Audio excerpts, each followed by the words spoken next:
Okay, we're almost done. We're going to talk about two other menu items on the screen here. One is My Profile and the other is Appointment Reports. It's really all there is to it. The My Profile is just information that I have entered in here for you, and you have to make sure that these settings are correct.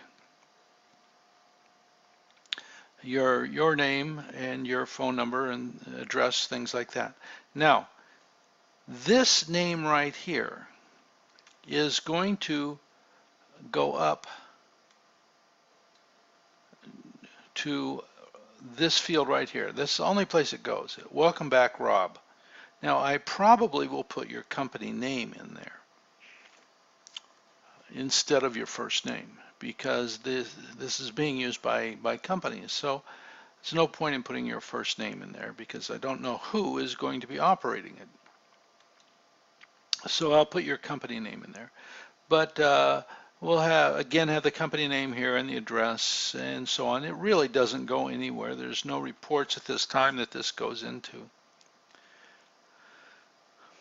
We'll have your email address right here. And I will also put your email address. This is important because it's used as your username to get into the program. And this right here is used as your password to get into the program. So you can change that anytime you want. It doesn't have to be an email address, but if you ever, it's best to make it an email address here because you may lose your password sometime and need to get your email address or your password sent back to you. So it's a good idea to have that up there. Down here, you cannot change anything down here. I'm the only one who can change this information. And this is a very important email address right here. This is actually your email address again, and it is what the responses, when they are sent to you, when somebody says they want to confirm an appointment or they want to cancel or reschedule, those responses are sent to this email address. So that's the most important field down here for you. This contact URL, that is just a, will go to my email address, and in case you want support, that's what that's for. This is your SMS phone number. You can't change it, so don't worry about it. None of this stuff, you can't change anything down here. So make sure that this email address is correct. That's where you want the responses to go to. If it's not correct, let me know and I will change it for you immediately. Okay, so that's all there is down here under My Profile. Okay, we already talked about the Get Appointment widget and API info, so we don't need to talk about that. Okay, appointment reports up here.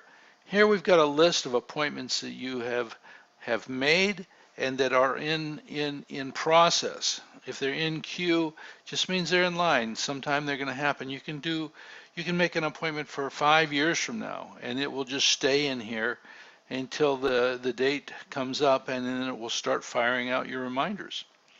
The red boxes mean that the reminder has been sent.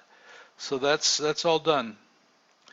These things are all in here. You can go back and look at them. You can edit them anytime you want. You can delete them. Of course, if you delete them, if they're in the queue and you delete them, they're gone. And that thing is not going to go out. So if somebody calls and cancels an appointment, maybe you do want to delete them. But that's up to you.